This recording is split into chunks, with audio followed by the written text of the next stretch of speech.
గ్రామ పంచాయతీ తొలి విడత ఎన్నికల్లో రుద్రంగి మండల కేంద్రంలో ప్రభుత్వ విప్ వేములవాడ ఎమ్మెల్యే ఆది శ్రీనివాస్ దంపతులు తమ ఓటు హక్కును వినియోగించుకున్నారు. అనంతరం మీడియాతో మాట్లాడిన ఆయన పంచాయతీ ఎన్నికల్లో కాంగ్రెస్ బలపరిచిన అభ్యర్థులు ఘన విజయం సాధిస్తారని నమ్మకం వ్యక్తం చేశారు. సీఎం రేవంత్ రెడ్డి నేతృత్వంలో గ్రామీణ స్థాయి నుండి అంతర్జాతీయ స్థాయి వరకు కార్యక్రమాలను ప్రభుత్వం విజయవంతంగా నిర్వహిస్తోందని, ముఖ్యంగా గ్లోబల్ సమ్మిట్ను చూసి హరీష్ రావు, కేటీఆర్ లాంటి నేతలు విమర్శలు చేయడం హాస్యాస్పదమని వ్యాఖ్యానించారు. వచ్చే ఎన్నికల్లో కూడా కాంగ్రెస్ ప్రభుత్వమే ప్రజల మద్దతుతో అధికారంలోకి వస్తుందని ఎమ్మెల్యే ఆది శ్రీనివాస్ ధీమా వ్యక్తం చేశారు.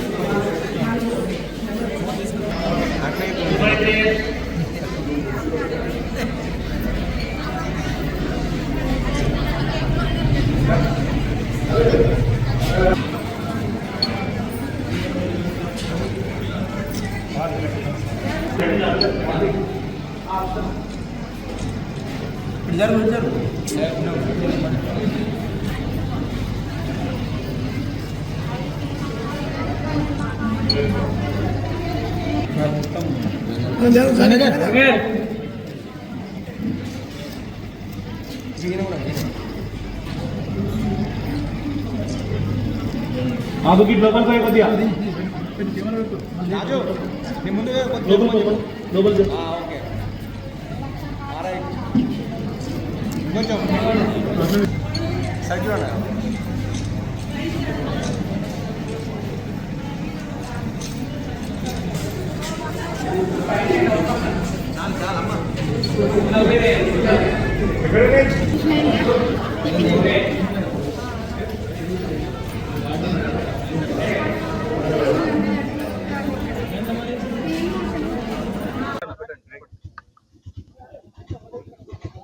తెలంగాణ రాష్ట్రంలో జరుగుతున్నటువంటి మొదటి విడత సర్పంచ్ ఎన్నికల్లో మా స్వగ్రామైనటువంటి రుద్రంగిలో నేను ఓటు హక్కును వినియోగించుకోవడం జరిగింది.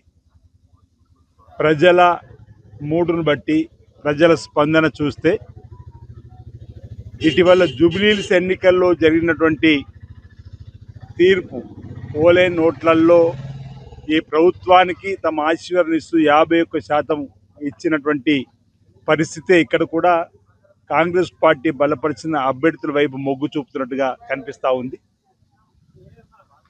సరిగ్గా 2 సంవత్సరాల క్రితం తెలంగాణలో అధికారులకు వచ్చినటువంటి కాంగ్రెస్ పార్టీ ప్రభుత్వం గౌరవ ముఖ్యమంత్రిగా రేవంత్ రెడ్డి గారిని ఎంపిక చేసుకున్న తదుపరి ప్రజలకు ఇచ్చిన హామీలన్నీ కూడా అమలు చేస్తూ ఒకటి తర్వాత ఒకటి విద్యకు ప్రాధాన్యత ఇవ్వడానికి కోసం చేసే ప్రయత్నం కూడా మీరు చూశారు. ఈరోజు యూనివర్సిటీకి ఓయూకి వెళ్ళడం, ఇచ్చిన మాట ప్రకారం సుమారు 1000 కోట్ల రూపాయలు వెచ్చించి విద్యాపరంగా పేదలకు ఉన్నతమైనటువంటి స్థితిలోకి అంటే విద్యకు పెట్టేటువంటి పెట్టుబడి రాబో రోజుల్లో ఒక ఆదాయానికి సంబంధించి అంటే చాలామంది పేదలకు ఉపయోగపడే విధంగా ఓయూకి కూడా ఈరోజు 1000 కోట్లు వెచ్చించడం, ప్రతి నియోజకవర్గం 200 కోట్లతో యంగ్ ఇంటిగ్రేటెడ్ స్కూల్ తీసుకురావడం, ఇవన్నీ కూడా మరి నిన్న గ్లోబల్ సమ్మిట్ సందర్భంగా కూడా ఇచ్చినటువంటి నివేదిక ద్వారా కూడా తెలంగాణకు సంబంధించినటువంటి పేరు ప్రఖ్యాతులు మరి ప్రపంచ స్థాయికి వెళ్ళిన సందర్భంలో ఒకరిద్దరు అంటే ఇక్కడ రాజకీయాలు చేసేటువంటి వారికి చెప్పే ప్రయత్నం చేస్తున్నాం. అటు హరీష్ రావు గారు కానీ, ఇటు కేటీఆర్ కానీ, ఇతరత్తులు తెలంగాణకి ఇంత పెద్ద పేరు ప్రఖ్యాతులు వచ్చినప్పుడు మద్దతు ఇవ్వాల్సింది పోయి గ్లోబల్ సమ్మిట్ ఇంత విజయవంతమైతే కూడా ఈర్ష్యపడుతూ మాట్లాడేటువంటి మాటలు సరికాదని సందర్భంగా చెప్తూ ఎందుకు మీకు ఈ కడుపు నొప్పని మేము అడుగుతా ఉన్నాం. తెలంగాణ సబ్బండ వర్గాలు తెలంగాణ అభివృద్ధి కోరుకుంటే ఒక్కరు మీరు మాత్రమే విద్వేషపు వాట్సాప్ గ్రూపును దుబాయ్ ద్వారా ఎందుకు విష ప్రచారాన్ని ప్రజలకు తప్పుడు సమాచారం ఇస్తున్నారని చెప్పనేది ప్రజలందరూ అనుకుంటున్న వేళ మేము కూడా అంటున్నాం. మద్దతు ఇవ్వాల్సిందే, మంచికి మద్దతు ఇవ్వండి. 2 సంవత్సరాలు అవుతుంది ఫామ్ హౌస్కే పరిమితమైనటువంటి కేసీఆర్ గారు. ఈరోజు మీరు కూడా ఇదే విధంగా చేస్తే మీకు కూడా ప్రజలు తగిన రీతిలో సమాధానం చెప్తారని చెప్పిన మాట సందర్భంగా తెలియజేస్తూ నేను ప్రజల యొక్క విజ్ఞులు, ప్రజల ఆలోచన పరులు నాకు తెలిసిన మటుకు వచ్చే అసెంబ్లీ ఎన్నికల్లో కూడా తెలంగాణలో కాంగ్రెస్ పార్టీ ప్రభుత్వమే రాబోతుందనే ఒక విశ్వాసం ఈ సందర్భంగా నేను తెలియజేస్తా ఉన్నాను.